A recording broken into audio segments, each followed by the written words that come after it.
Mm. that I would suggest for like the next generation coming through is, and I think this is just because of maybe social media, but a lot of girls that I spoke to, everything now is done via email.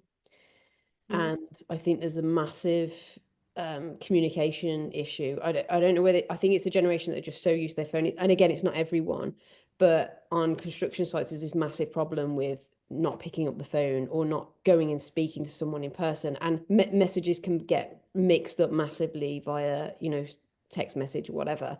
I think that common ground which the older generation only ever had of just looking someone in the eye, like I think that's how I tackled most of the problems on site, was just going and and it is hard facing a 50-year-old man that is in a senior position, but once you've done it once, it empowers you to keep going. And I just say to the next generation, like, look to the older generation, Yeah.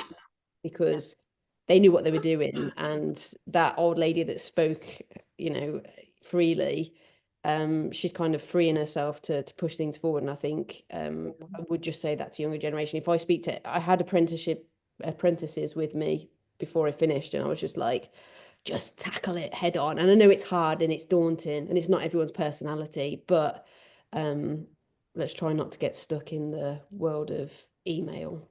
Yeah. I would add to that. So one thing I didn't mention on the main webinar, but I also have two podcasts. Michelle, you might be interested in this. Amazing. Yeah, one is called The Conk, and that's where I interview just mostly women and find out about their challenges and their career paths, and it's really about just a one-on-one interview format. And then there's another one that we just launched called In Hot Water, and it's a climate and seafood podcast. And that's a real attempt to do a deep dive into key US seafood producing regions and understand the challenges that they're facing in fisheries, seafood, marine conservation, aquaculture, all under the threat of the global climate crisis.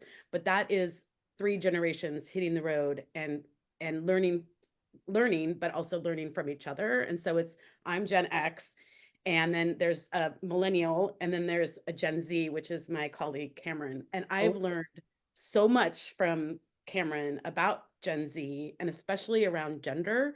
I think the statistic, and this should be fact checked, I think the last one I read is like 40% of Gen Z identify as gender queer. And so they're not identifying as the binary gender, right? And so that's huge. And so this is the thing, this generation is coming up and they are not taking it. And they are also not going to put up with this binary, kind of gender identification, and people need to get on board. So yes, look towards your elders to understand like how to actually communicate with people, but also understand that Gen Z is coming up. By the way, they're also the biggest, millennials and Gen Z are the biggest buyers of seafood now. So hugely important demographic, and just a wonderful, learning for me to learn. I have children that are millennial, or kind of, what's the new gen? It's not Gen Z, it's like Alpha. No, Gen Alpha? Beta. What is it? The I before, thought it like, was Alpha after Alpha. Gen Z. Alpha. Alpha. I've got an alpha.